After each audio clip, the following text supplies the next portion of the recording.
Selamat pagi semuanya. Kita jumpa lagi di sesi kita yang ke-21. Jadi nggak terasa nih udah 21 kali kami mengadakan sesi ini. Nah, sesi kali ini atau bulan Agustus ini kita mengusung topik terkait ASEAN. Karena tahun 2022 ASEAN yang kita semua tahu ya merupakan kependekan dari Association of Southeast Asian Nations atau Perhimpunan Bangsa-Bangsa Asia Tenggara genap berusia 55 tahun. Ya, itu udah lama juga ya ASEAN berdiri. Didirikan pada tahun 1967. Ini sejarah sedikit nih. ASEAN bertujuan meningkatkan kerjasama di antara sesama negara anggota, utamanya mempercepat pertumbuhan ekonomi serta meningkatkan perdamaian dan stabilitas kawasan. Nah, kita melihat kemajuan pesat teknologi dan adanya pandemi mengubah tatanan dunia. Jumlah negara anggota ASEAN pun bertambah 2 kali lipat sejak berdiri ya. Tadinya 5, sekarang sudah menjadi 10. Untuk membedah relevansi dan masa depan ASEAN, kita kedatangan, ini mohon maaf nih, kita harus menggunakan kata formal, Yang Mulia Robert Matthews Michael Kenny, Deputi Sekretaris Jenderal ASEAN, Bidang Politik dan Keamanan. Mari kita sambut bersama Pak Michael. Bila Bapak, Ibu, dan teman-teman semua memiliki pertanyaan, tolong gunakan fitur chat di Zoom atau fitur komen di YouTube. Setelah ada waktu, kami coba sampaikan pertanyaan Bapak, Ibu, dan teman-teman semua. Silakan Pak Roy untuk memulai. Ya, apa kabar Pak Michael? Baik, terima kasih. Terima kasih sudah diundang di forum yang makin populer kelihatannya ya. Mudah-mudahan Pak Michael, dengan kedatangan Pak Michael nih makin populer lagi nih. Saya belum sebarkan kemana-mana, terus dapat komen dari Ibu Miranda Gultom. Roy, menyelenggarakan ini Roy. Iya Bu, Ibu tahu dari mana, jadi udah menyebar kemana-mana. Baik Pak Michael, bisakah Bapak memberikan gambaran singkat Pak ya, peran ASEAN saat ini di tengah dunia yang sedang berubah? Oke, terima kasih Pak Roy, Pak Budi juga. Kawan-kawan semua, sebelum kita bicara peran ASEAN, tentunya kita harus jelaskan dulu apa yang dimaksud oleh dunia yang sedang berubah. Ya. Jadi kalau kita lihat dalam kurun waktu 10 tahun terakhir lah, memang terjadi perubahan yang cukup signifikan. Itu kalau kita lihat dari sisi geopolitik ya. Kalau sampai dengan 6-7 tahun lalu, kita bisa bilang bahwa hubungan antara negara-negara besar itu sifatnya cenderung lebih ke arah kooperatif ya. Meskipun mereka tentunya selalu punya masalah di antara mereka, tapi secara umum bisa kita katakan bahwa sampai dengan 6-7 tahun lalu itu hubungannya masih sifatnya kooperatif. Bersama-sama mencoba menyelesaikan berbagai isu-isu global ya, seperti lingkungan hidup dan sebagainya, berusaha untuk mendorong pertumbuhan ekonomi global dan lain-lain. Tapi kalau kita lihat dalam setelah 5 tahun terakhir ini, hubungan negara-negara besar itu bukan lagi ditandai oleh hubungan yang sifatnya kooperatif, tapi lebih konfrontatif, rivalitas ya. Meskipun tidak sampai pada tahapan konflik terbuka, tapi jelas bahwa hubungan mereka lebih konfrontatif, lebih rivalitas, persaingan sekarang cenderung lebih keras ya, dan langkah-langkah yang diambil juga untuk meningkatkan leverage mereka masing-masing itu juga semakin sifatnya lebih mementingkan kepentingan mereka sendiri masing-masing ya. Nah, ini menimbulkan friksi-friksi yang tentunya sangat mempengaruhi iklim global ini. Kalau kita bicara negara besar, tentunya yang jelas itu adalah antara ada Amerika Serikat dan cenderung biasanya sepaham dengan Amerika Serikat adalah negara-negara Eropa, Uni Eropa termasuk. Sementara di sisi lain ada negara besar lain seperti Cina dan Rusia. Ya. Nah, hubungan yang memburuk di antara negara-negara besar ini menyebabkan situasi ini sekarang ini menjadi semakin sulit bagi negara-negara kecil, negara-negara menengah. Ya. Jadi ini adalah konteks dunia yang sudah berubah dari 5-6 tahun lalu yang cenderung masih kooperatif di antara negara besar, sekarang ini cenderung konfrontatif dengan rivalitas yang semakin tinggi. Saya gunakan istilah rivalitas karena persaingan itu, kalau kita bicara persaingan itu sebenarnya positif ya. Competitiveness itu oke. Tapi kalau kemudian competitiveness-nya itu menjadi bukan lagi mutually beneficial, tapi zero sum game. Nah, ini yang menjadi rivalitas yang merugikan semua pihak. Nah, dalam konteks seperti itu, bagaimana peran ASEAN? Ya, seperti saya bilang tadi, dampak dari situasi global yang cenderung memburuk itu tentunya mempengaruhi iklim global baik dari segi politik maupun dari segi ekonomi. Ya, kita lihat langkah-langkah yang diambil oleh pemerintah Amerika Serikat terhadap perusahaan-perusahaan RRT misalnya. Demikian juga upaya dari sejumlah negara-negara barat untuk mengurangi ketergantungan supply chain mereka dari RRT.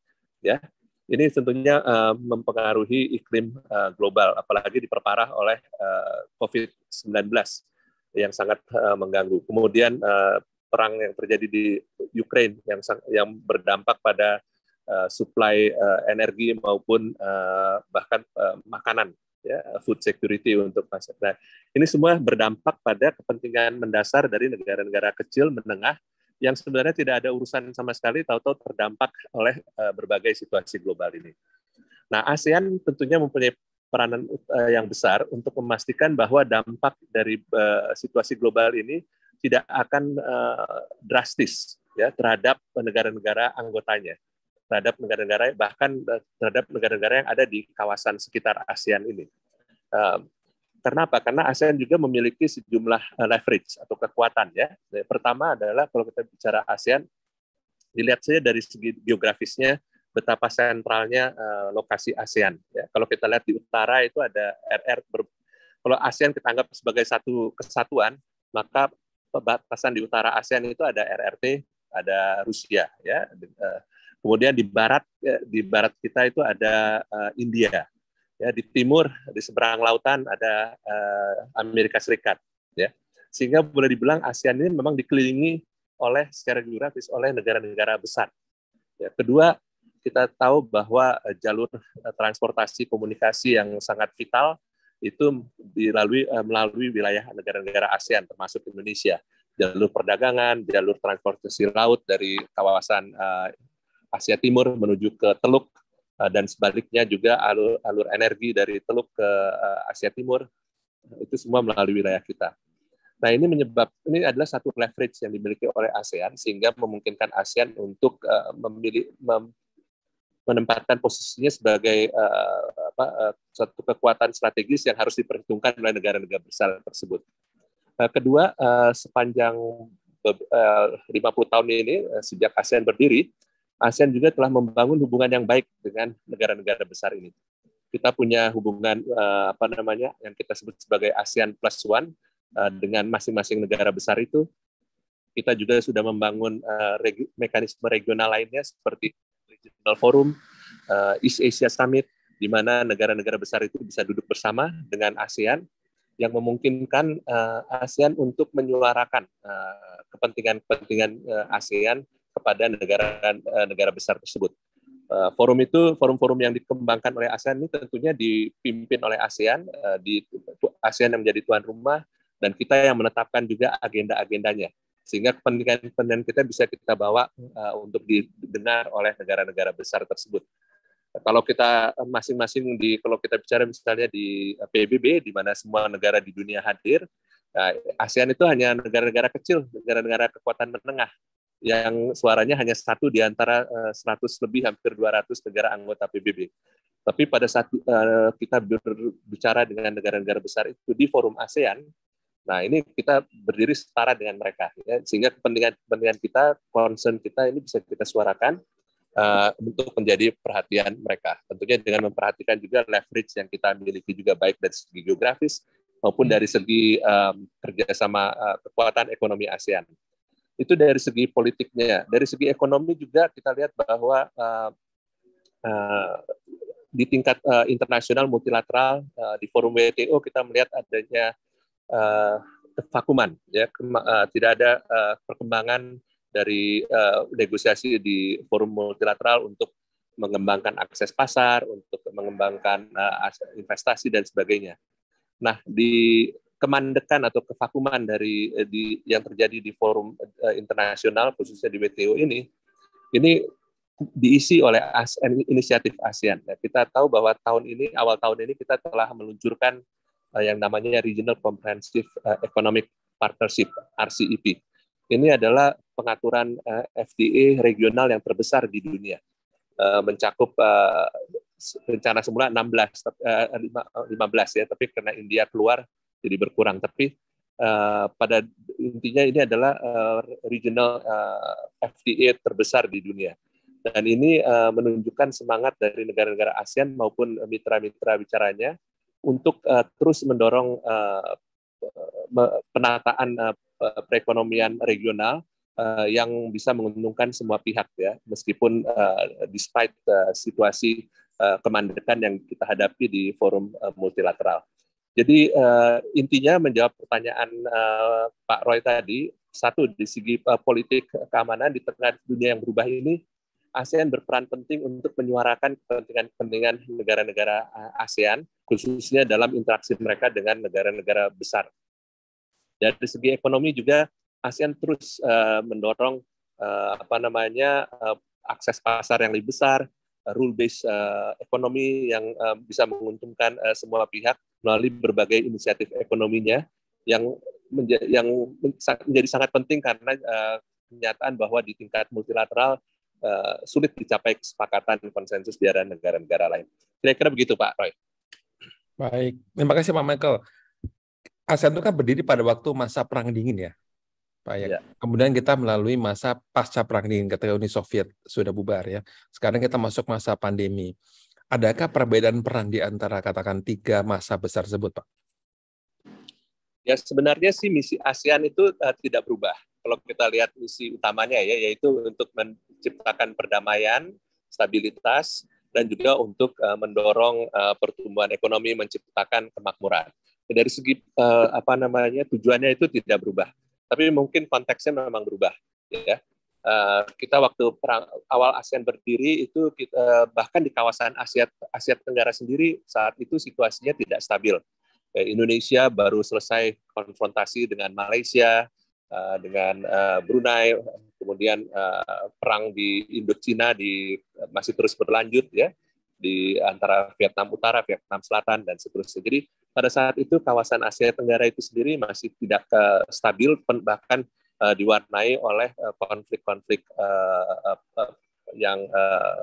konflik perang ya, basically konflik bersenjata di antara negara-negara Asia Tenggara. Tentunya situasi ini sudah berubah. Sekarang ini boleh dibilang situasi dari segi situasi keamanan, dari segi perdamaian kita sudah relatif kokoh, tidak ada lagi konflik bersenjata di antara negara-negara ASEAN. Tetapi bukan berarti bahwa tidak ada masalah. Ya, kita ingat bahwa terutama setelah diterimanya UNCLOS ya, UN Convention on the Law of the Sea 1982, maka timbul itu sebetulnya sangat bermanfaat, apalagi bagi Indonesia yang negara kepulauan ya, itu melalui UNCLOS itu status kita sebagai negara kepulauan dan konsep kawasan Nusantara itu diakui oleh dunia. Tapi pada saat yang bersamaan menciptakan juga masalah baru, terutama perbatasan laut. Karena dengan melalui UNCLOS ini kemudian ada hak-hak zona ekonomi eksklusif yang bisa menjangkau sampai 200 mil, sehingga saling bertumpang tindih dengan hak-hak negara lain juga. Nah ini masalah-masalah perbatasan ini belum semuanya bisa diselesaikan, termasuk di antara negara-negara ASEAN. Nah, jadi potensi itu ada. Potensi untuk timbul permasalahan yang terkait dengan perdamaian, keamanan itu tetap ada. Oleh karena itu kita tidak bisa take for granted bahwa perdamaian, stabilitas di kawasan kita ini sudah terjadi dengan sendirinya. Sebaliknya kita harus selalu berupaya dan alert ya, aware bahwa ini perdamaian ini dicapai bukan tanpa biaya yang besar, tanpa usaha yang keras dari kita semua. Sekarang ini memang apalagi untuk generasi baru, mereka mungkin tidak terbayangkan bahwa ada konflik di kawasan kita, ya. Tapi coba lihat aja yang terjadi di Eropa gitu ya, bagaimana begitu satu konflik terjadi biayanya sangat besar. Jadi dalam konteks ini upaya ASEAN untuk terus menjaga perdamaian, stabilitas di antara negara-negara ASEAN ini tetap penting, tetap relevan, meskipun situasinya sudah jauh lebih baik dibanding dengan situasi pada saat ASEAN pertama kali berdiri. Tapi saat ini ambisi ASEAN itu bukan hanya menjaga perdamaian stabilitas di kawasan Asia Tenggara saja. Kita juga menyadari bahwa perdamaian dan stabilitas kawasan kita itu juga sangat tergantung dari lingkungan sekitar kita, termasuk juga dari persaingan antara negara-negara besar yang ingin mencari dukungan. Ya. Oleh sebab itu, ASEAN seperti saya katakan tadi telah mengembangkan berbagai mekanisme regional untuk mengengage negara-negara besar ini, sehingga kepentingan ASEAN selalu bisa selain untuk membangun kerjasama yang menguntungkan dua pihak, tapi juga yang penting adalah kita bisa mempunyai tempat forum di mana kita yang menentukan agendanya dan di mana kita bisa berdiskusi dan menyuarakan kepentingan kita, concern kita terhadap langkah-langkah yang diambil oleh negara-negara besar tersebut. Intinya adalah kita ingin bahwa oke, kalau mereka punya konflik di wilayah lain ya silakan, ya, itu beyond ASEAN. Tapi pada saat mereka berinteraksi di kawasan kita, maka mereka harus tunduk pada sejumlah aturan, norma-norma, perilaku yang sudah kita sepakati bersama. Di ASEAN mungkin sering didengar istilah Treaty of Amity and Cooperation yang menjadi dasar pengaturan hubungan antar negara-negara di kawasan Asia Tenggara. TAC ini sebelumnya adalah hanya di antara negara ASEAN, tapi sekarang ini sudah ada puluhan negara di dunia yang menjadi pihak pada Treaty of Amity and Cooperation ini.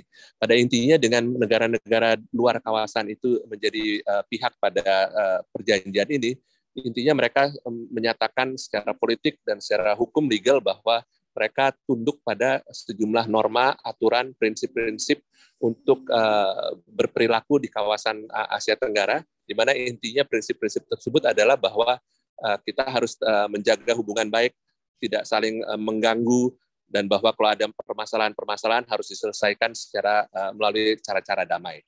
Ya, jadi saya kira misi ASEAN tetap tidak berubah, meskipun konteksnya memang akan selalu berubah.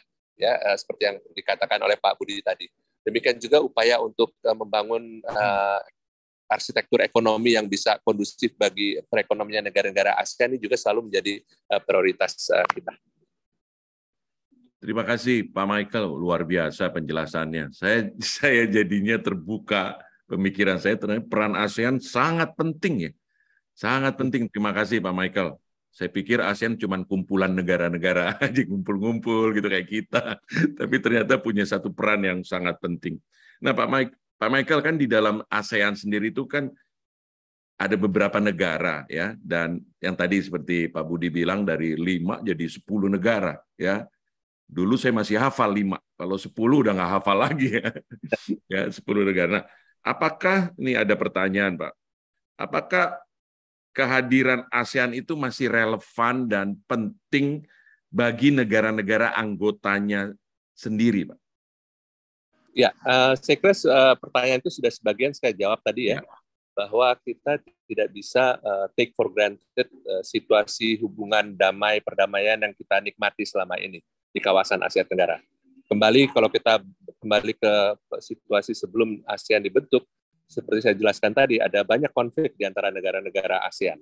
Ya, antara Indonesia, Malaysia, ada Filipina juga ada konflik, di Indochina, Vietnam, Kamboja, Laos, semua dilanda oleh konflik kekerasan. Ini jangan kita lupakan fakta ini bahwa potensi untuk timbulnya konflik itu selalu ada. Saya sudah sampaikan tadi salah satu contohnya adalah masalah perbatasan laut yang belum bisa diselesaikan. Ya. Kemudian kita juga lihat beberapa tahun lalu misalnya hubungan bilateral antara Indonesia Malaysia kadang-kadang terganggu misalnya karena masalah-masalah keimigrasian misalnya ya. Kemudian juga kalau kita ingat 10 tahun lalu masalah perbatasan antara Laos sama Kamboja itu bahkan sempat menimbulkan ketegangan di perbatasan. Bahkan sempat ada konflik low level konflik di perbatasan Kamboja dan Thailand. Jadi potensi untuk destabilisasi itu tetap ada. Nah, ditambah lagi seperti saya katakan tadi bahwa sekarang ini hubungan antara negara-negara besar itu semakin tidak kooperatif, bahkan semakin konfrontatif. Ya. Dan tentunya mereka dalam konteks kepentingan global mereka ingin mendapatkan dukungan sebanyak-banyaknya dari negara-negara dari negara-negara lain. Nah, upaya dari negara-negara besar ini untuk menanamkan pengaruh mereka untuk mencoba menarik negara-negara Asia Tenggara ini menjadi bagian dari kubu mereka, ini juga akan menimbulkan ketegangan di kawasan kita juga. Jadi kita tidak bisa take for granted bahwa perdamaian itu sesuatu yang terjadi dengan sendirinya di kawasan kita. Nah, semua ini sekali lagi menempatkan ASEAN pada posisi yang sangat penting bagi negara-negara anggotanya. Ya, saya katakan tadi juga beberapa kali bahwa sebagai negara-negara ASEAN ini kumpulan dari negara-negara kecil dan paling juga negara menengah lah, kekuatan menengah. Kalau kita sendiri-sendiri saja berhadapan dengan negara besar itu, kita tidak punya leverage yang besar. Tapi kalau kita bersatu di bawah payung ASEAN, kita punya kapasitas yang lebih besar, punya leverage yang lebih besar untuk engage dengan negara-negara tersebut. Tapi jangan juga terlalu mengharapkan bahwa semua masalah bisa diselesaikan melalui forum ASEAN. Setiap negara dari segi kebijakan luar negerinya itu mempunyai banyak peralatan. Ada tools dari yang sifatnya bilateral, hubungan bilateral, ada tools yang sifatnya adalah kerjasama regional seperti ASEAN, ada juga tools yang sifatnya multilateral, ya, di mana kita berjuang di forum-forum multilateral seperti di PBB dan lain-lain. Nah, semua ini harus dimanfaatkan untuk tentunya melindungi dan mendorong kepentingan nasional masing-masing negara. Jadi kerjasama regional melalui ASEAN itu hanya salah satu. Tentunya sangat penting, tapi bukan satu-satunya tools yang bisa dimanfaatkan oleh masing-masing negara ASEAN. Tapi bahwa ASEAN memainkan peranan yang sangat penting untuk mendorong kepentingan atau melindungi kepentingan dari negara-negara ASEAN, saya kira sudah cukup jelas saya sampaikan tadi. Baik, terima kasih Pak Mel, karena tadi disinggung bahwa masa depan itu penuh ketidakpastian. Di tengah pandemi, tiba-tiba datang pandemi. Di tengah pandemi, tahu-tahu ada perang Rusia-Ukraina, gitu ya. Nah, di masa depan ini, apa sih strategi ASEAN ya, menghadapi ketidakpastian ini, Pak Michael? Ya, kalau kita bicara dari segi politik, ya, misalnya politik keamanan, kita sudah mengantisipasi memang bahwa akan terjadi ketegangan di antara negara-negara besar, ya. Nah, oleh karena itu pada tahun 2018 yang lalu, bahkan sebelum pandemik, ASEAN mengeluarkan apa yang kita sebut sebagai ASEAN Outlook on the Indo-Pacific. Jadi kita mengeluarkan satu paper yang memaparkan pandangan kita mengenai kawasan Indo-Pasifik. Kawasan Indo-Pasifik ini tentunya adalah kawasan yang lebih luas dari hanya sekedar Asia Tenggara. Dan di kawasan Indo-Pasifik ini banyak negara-negara besar yang saya katakan tadi itu semua menjadi bagian dari Indo-Pasifik. Baik ke Cina dan Rusia misalnya mempunyai garis pantai di Laut Pasifik. Amerika tentunya ya, pantai timurnya Amerika ada di Pasifik. Kemudian India itu ada di sepanjang Samudra Hindia. Jadi belum lagi negara-negara seperti Jepang, Korea, Australia, New Zealand dan lain-lain. Jadi kawasan Indo-Pasifik ini akan menjadi kawasan yang menjadi satu teater atau teater bagi persaingan dari negara-negara besar ini kalau kita tidak memanagenya dengan baik. Nah, oleh sebab itu ASEAN kemudian mengeluarkan paper ini yang menggambarkan pandangan kita, wawasan kita, apa yang kita inginkan Indo-Pasifik ini ke depannya. Dan sekarang ini ASEAN Outlook on Indo-Pasifik ini menjadi rujukan utama bagi negara-negara besar dan negara-negara lain dalam mereka mengembangkan strategi Indo-Pasifik mereka. Ya, tapi intinya adalah melalui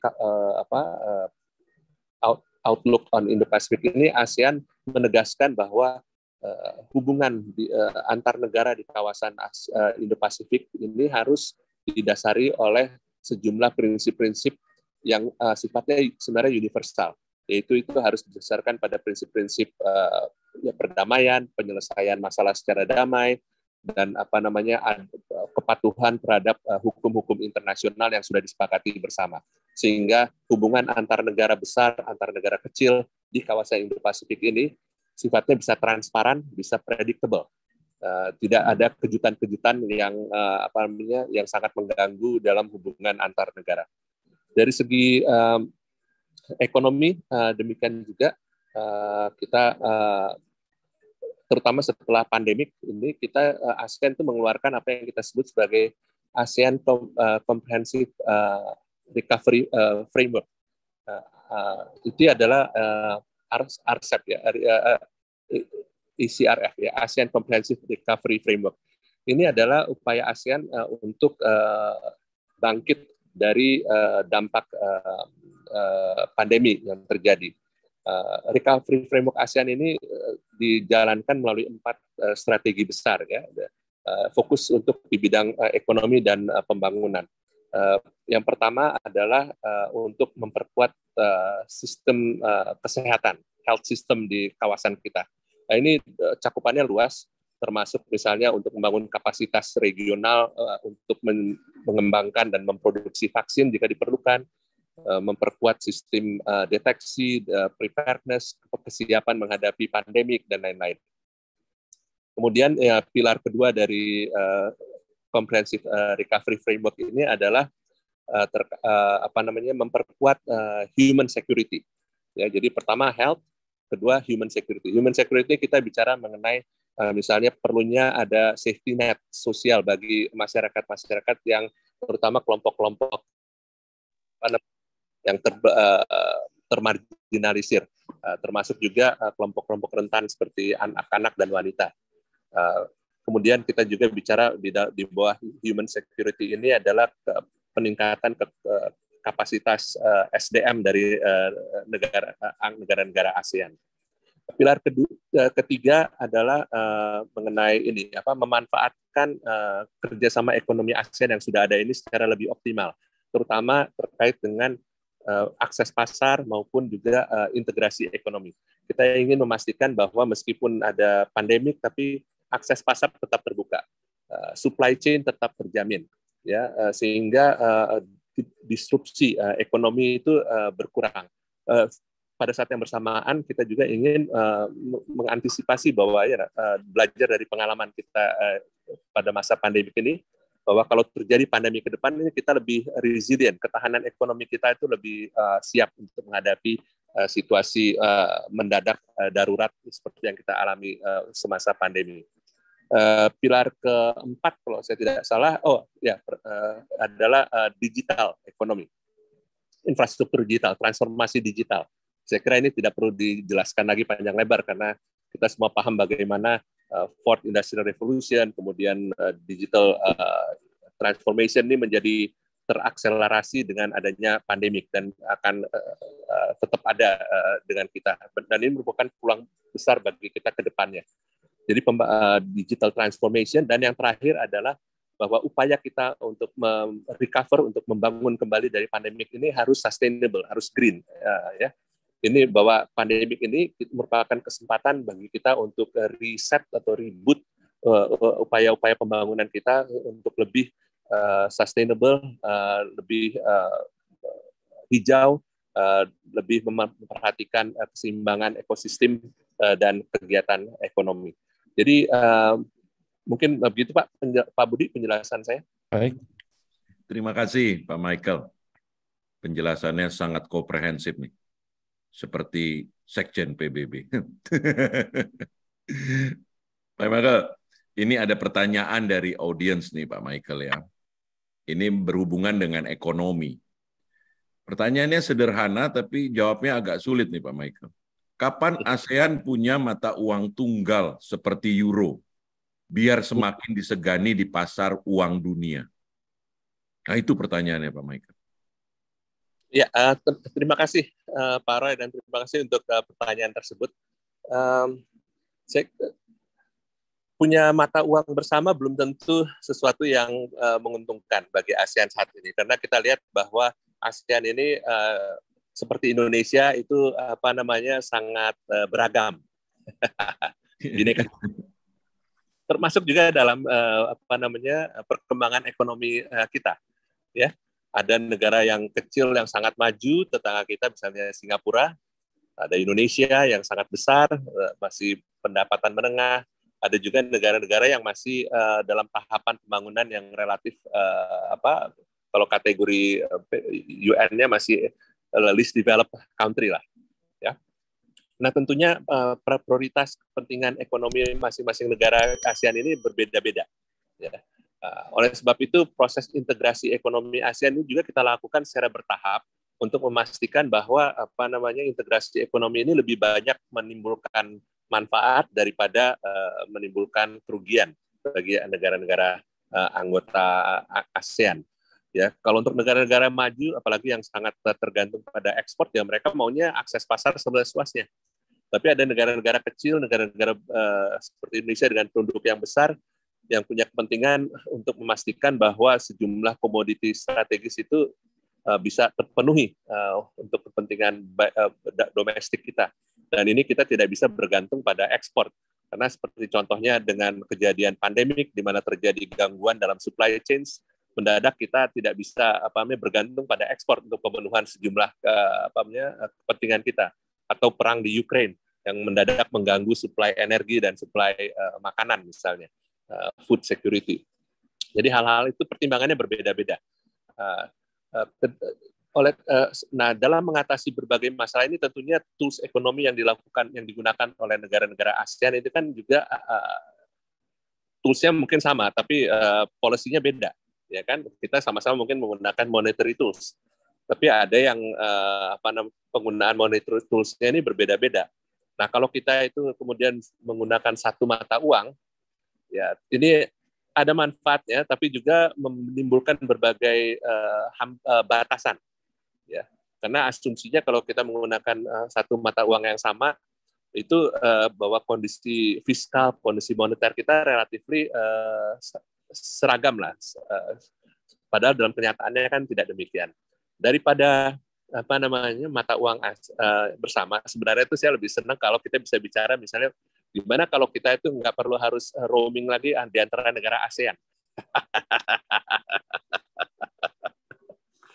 Begitu Pak Roy. Terima kasih. Baik, terima kasih Pak Michael. Tadi Bapak menyinggung soal sustainability, Pak ya, ketika economic recovery. Nah, salah satu isu strategik dari sustainability adalah climate change. Nah, apa sikap, langkah, strategi ASEAN menghadapi isu climate change ini, Pak Michael? Ya, ini menjadi salah satu prioritas ASEAN. Saya katakan tadi bahwa dalam ASEAN Comprehensive Economic Recovery Framework itu kita poin kelimanya itu adalah memastikan bahwa upaya pembangunan ASEAN ke depannya ini adalah pembangunan yang berkelanjutan, yang memperhatikan keseimbangan ekosistem dan sebagainya. Nah, seperti saya katakan tadi bahwa setiap negara itu punya berbagai instrumen ya, instrumen bilateral, instrumen regional, instrumen multilateral. Dalam konteks climate change ini juga ada langkah-langkah yang sudah dilakukan oleh negara-negara di tingkat global. Misalnya kesepakatan Conference of the Party ya, COP untuk lingkungan hidup, di mana kita masing-masing negara telah menetapkan target-target nasionalnya. Ya. Kemudian kita juga punya masing-masing negara punya juga banyak kerjasama bilateral untuk menangani isu-isu sustainable development atau climate change yang sifatnya memang lintas batas, ya, sehingga tidak hanya bisa ditangani oleh satu negara saja karena dampaknya melebar ke negara-negara lain. Di tingkat ASEAN ini kita mempunyai kerjasama untuk penanganan climate change, tentunya dengan mengacu pada komitmen multilateral yang sudah ditetapkan oleh masing-masing negara ASEAN. Jadi kita sifatnya membantu mendorong negara-negara anggota untuk bisa memenuhi komitmen-komitmen yang mereka sudah tetapkan secara unilateral pada berbagai forum internasional terkait dengan climate change. Kita juga membangun kerjasama pengembangan kapasitas, ya, saling tukar-menukar pengalaman. Kita juga menjalankan sejumlah proyek-proyek percontohan bagaimana kita bisa membangun dan mengatasi masalah climate change ini. Jadi untuk masalah isu ini memang isu yang sudah sangat menjadi perhatian kita semua. banyak inisiatif yang sudah dilakukan oleh ASEAN, misalnya Smart City, Circular Economy. ASEAN juga sudah membangun sejumlah pusat-pusat pengkajian, pusat-pusat kerjasama untuk menangani masalah yang terkait dengan lingkungan hidup dan climate change. Jadi kita misalnya punya pusat biodiversity, itu di Filipina. Kita punya pusat yang menangani isu climate change secara khusus di Brunei Darussalam. Kita punya pusat pengkajian kerjasama untuk sustainable development di Thailand. Jadi banyak sudah instrumen dan upaya yang kita lakukan.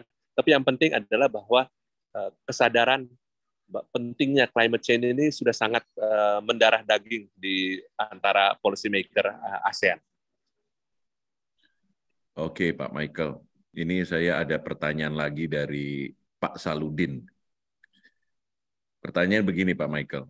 ASEAN lebih menekankan anggota berhak menentukan model politiknya sendiri-sendiri, atau lebih condong ke kutub barat seakan-akan lebih demokratis. Nah, ini ada catatan dari Pak Saludin, demokrasi itu sebenarnya tidak ada. Barat jadikan isu demokrasi demi kepentingan mereka sendiri juga.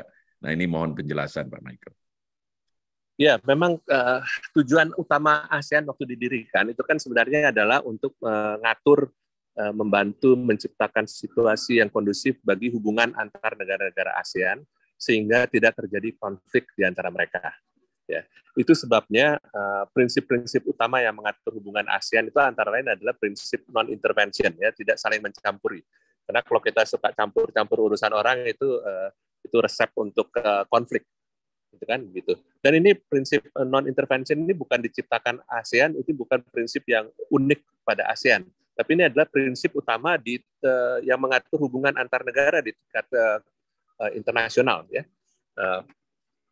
Kalau kita lihat bahwa saat sebenarnya yang bisa mengintervensi itu hanya Dewan Keamanan PBB. Kalau kita lihat sistem di tingkat internasional, di tingkat PBB, itu hanya Dewan Keamanan PBB yang bisa mengintervensi keputusan Dewan Keamanan PBB. Selebihnya itu semua prinsip non-interference itu adalah prinsip yang mengatur hubungan antar negara bukan hanya di ASEAN tapi juga di seluruh dunia. Tapi ya pada saat yang bersamaan dengan kita semakin rukun, ya semakin bersahabat, kita juga mulai mengembangkan hubungan-hubungan ekonomi kan, kerjasama ekonomi yang menguntungkan kita juga. Nah, kerjasama ekonomi ini tentunya memerlukan adanya harmonisasi kebijakan-kebijakan, harus ada standarisasi, ya, di mana sejumlah peraturan-peraturan nasional harus disesuaikan dengan kesepakatan yang sudah kita capai bersama, ya. Nah, dengan demikian harus ada give and take, ya. Kita ingin mendapatkan sesuatu, tapi kita juga harus memberikan sesuatu, ya, dalam bentuk menyesuaikan peraturan-peraturan yang kita miliki terhadap disesuaikan dengan kesepakatan yang sudah kita capai. Nah, kalau kita lihat ya, kenapa kerjasama ekonomi ASEAN itu lebih cepat, meskipun tidak secepat dari yang mungkin diharapkan oleh sebagian pihak, tapi relatif cukup cepat perkembangannya. Kita punya FTA macam-macam ya, seperti yang saya sudah katakan tadi, dan cakupan kerjasamanya juga luas sekali, bukan hanya trade in goods, tapi juga trade in services dan lain-lain. Pada intinya kenapa? Kalau kita balik ke masalah yang lebih fundamental, dasar atau prinsip kerjasama ekonomi ASEAN itu sudah disepakati bersama, yaitu prinsip mendasarnya adalah ekonomi pasar, liberalisasi. Ya. Oleh karena itu tidak ada lagi perdebatan ideologi mengenai basis prinsip dari kerjasama ekonomi ASEAN ini. Ya, tidak ada lagi pembahasan mengenai apakah sistem sosialis lebih baik daripada sistem kapitalis atau sistem komunis gitu ya. Itu tidak ada masalah di kerjasama ekonomi ASEAN. Semua sepakat bahwa kerjasama ekonomi ASEAN ini didasarkan pada prinsip-prinsip ekonomi pasar, ya, market economy. Oleh sebab itu, kalau kita bicara mengenai kerjasama ekonomi ASEAN itu sebenarnya kita hanya bicara masalah magnitude, besaran. Apakah besaran dalam pengertian cakupan, dalam pengertian depth, kedalamannya, atau kecepatannya. Berapa cepat kita mau meliberalisasi pasar kita, berapa dalam kita ingin melakukan liberalisasi, berapa besar cakupan yang ingin kita masukkan di dalam kerjasama ekonomi kita. Jadi isu magnitude, tapi isu-isu prinsip seperti sistem yang akan digunakan itu sudah selesai. Semua sepakat bahwa itu adalah market ekonomi. Tapi tentunya itu sangat berbeda dengan di politik. Oleh sebab itu kita tidak pernah bicara mengenai integrasi politik di ASEAN. Kita bicara integrasi ekonomi, tapi kita tidak bicara mengenai integrasi politik. Kita bicara kerjasama politik. Karena memang ideals atau ideologi atau paham-paham mendasar di bidang politik dari negara-negara ASEAN itu memang berbeda. Kita punya negara yang negara anggota yang absolut monarki. Sepenuhnya itu negara punyanya raja, sultan. Ya, ada negara multidemokrasi multipartai seperti di Indonesia, ya, atau Filipina. Ada negara yang didominasi oleh satu partai. Ya, jadi sistemnya memang berbeda-beda. Ada yang memang secara politik juga masih memegang prinsip sosialisme. Ada yang memang prinsip liberal, ada yang monarki, konstitusional monarki, ada yang absolut monarki. Nah, ini kan semua berbeda-beda, dan oleh karena itu tidak mungkin kita melakukan satu proses integrasi politik. Ya. Yang kita bisa lakukan adalah kita mengidentifikasi kepentingan-kepentingan bersama apa yang kita miliki di bidang politik, di bidang keamanan. Nah, kita fokus pada kepentingan bersama itu, tanpa harus mencoba saling mempengaruhi atau merubah sistem politik yang dianut oleh masing-masing negara. Mungkin bisa menjawab pertanyaan itu tadi, Pak Roy. Baik, terima kasih Pak Michael. Ada pertanyaan dari Pak Kusnadi nih, terkait zona eksklusif 200 km di Laut Cina Selatan. Indonesia masih belum sepakat dengan Cina dengan garis perbatasan ini. Kita tahu sering terjadi kapal nelayan Tiongkok masuk ke wilayah zona eksklusif Indonesia, karena Tiongkok tidak mengakui zona ini. Apakah negara-negara ASEAN lainnya seperti Filipina, Malaysia juga, yang pasti juga punya perbatasan laut dengan Tiongkok ya, memiliki masalah yang sama gitu, atau mempermasalahkan masalah ini? Nah, sekarang bagaimana sikap ASEAN, Pak, sebagai kesatuan ya bersama-sama, karena negara-negaranya kan juga berbatasan secara laut dengan Tiongkok. Ya. Adakah kebijakan atau sikap ASEAN terkait ini, Pak Michael? Jadi ini kan terkait ini sebenarnya masalah kedaulatan wilayah ya, meskipun sebenarnya zona eksklusif itu bukan wilayah kedaulatan, beda. Karena wilayah kedaulatan itu adalah wilayah teritorial.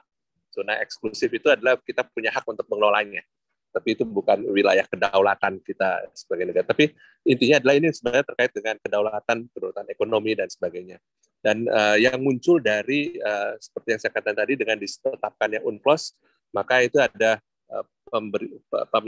pengakuan hak-hak ZEE bagi negara-negara pantai. Dan ini memang akhirnya tumpang tindih, karena 200 mil laut itu kan cukup panjang, ya, cukup besar.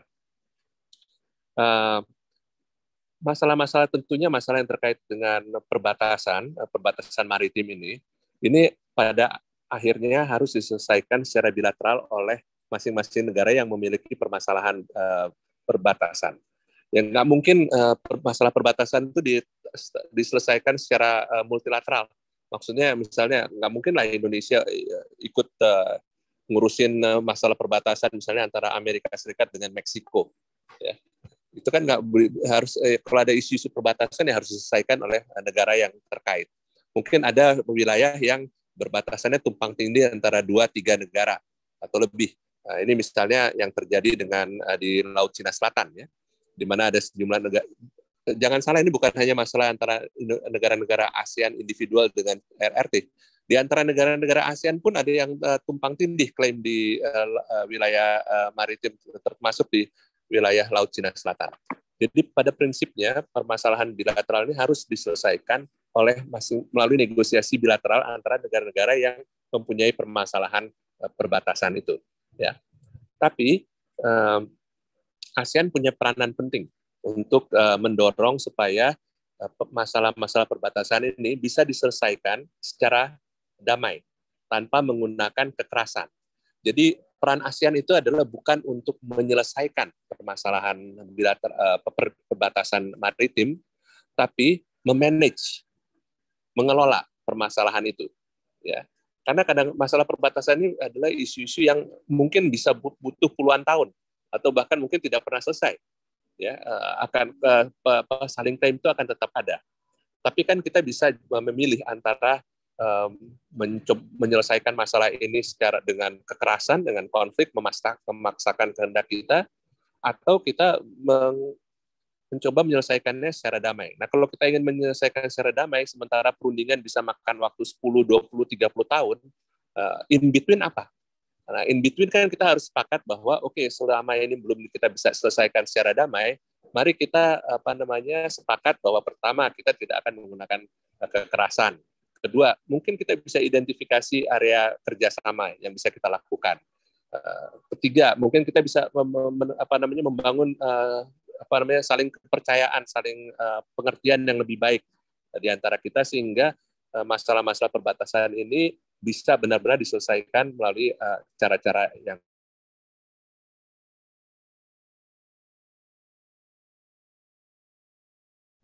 agak ke-freeze nih, Pak Michael. Ya, betul ya, betul. Apa itu namanya?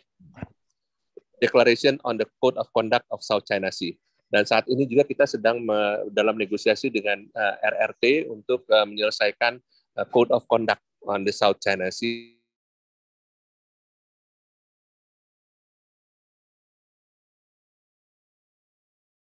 Di Labuan Bajo mulai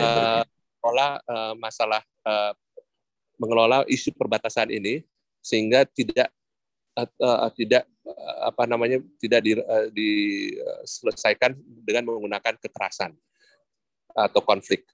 Kalaupun ada insiden-insiden, bagaimana kita bisa memanage insiden-insiden tersebut sehingga tidak melebar, meluas menjadi konflik yang besar. Ya, jadi kita ada jalur hotline communication, ada kesepakatan untuk mematuhi sejumlah aturan-aturan yang sudah kita sepakati bersama di antara negara-negara yang terlibat.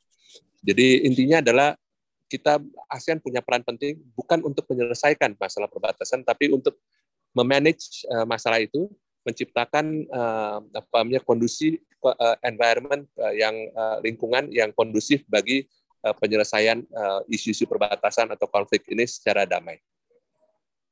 Pak Michael, terima kasih banyak nih keterangannya, betul-betul membuka pemikiran saya secara pribadi ya, bahwa peran ASEAN itu sungguh sangat penting dan banyak kerjaannya.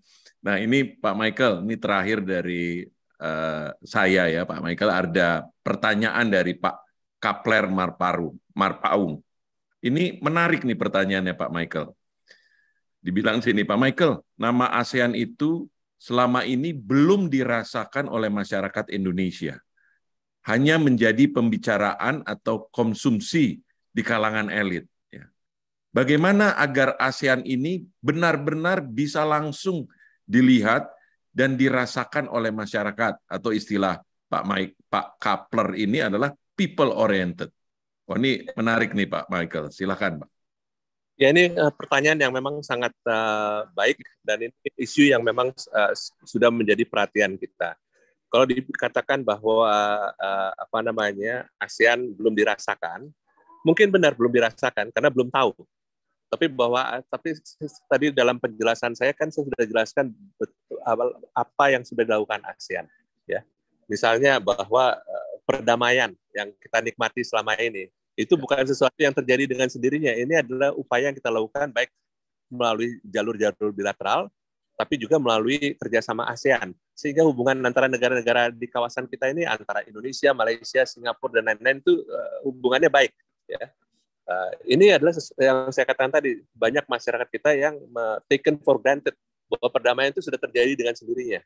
Padahal itu harus tercapai karena upaya-upaya yang sistematis, terus-menerus, yang harus kita lakukan supaya kita tetap hidup di lingkungan yang damai. Dan perdamaian itu harganya mahal sekali. Kita lihat apa yang terjadi di Timur Tengah, kita terjadi di Eropa sekarang ini, di Ukraine, ya. Itu satu.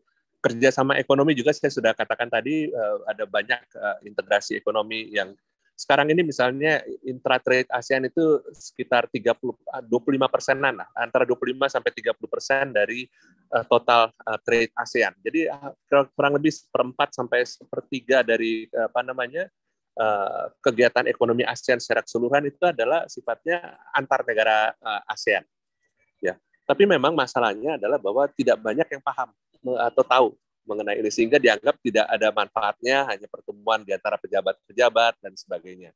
Jadi memang ini PR dari negara-negara ASEAN sebagai organisasi maupun anggota ASEAN masing-masing, bahwa mereka perlu menginformasikan kepada masyarakatnya masing-masing mengenai manfaat yang dirasakan oleh negara-negara anggota ASEAN dari hasil kerjasama ASEAN.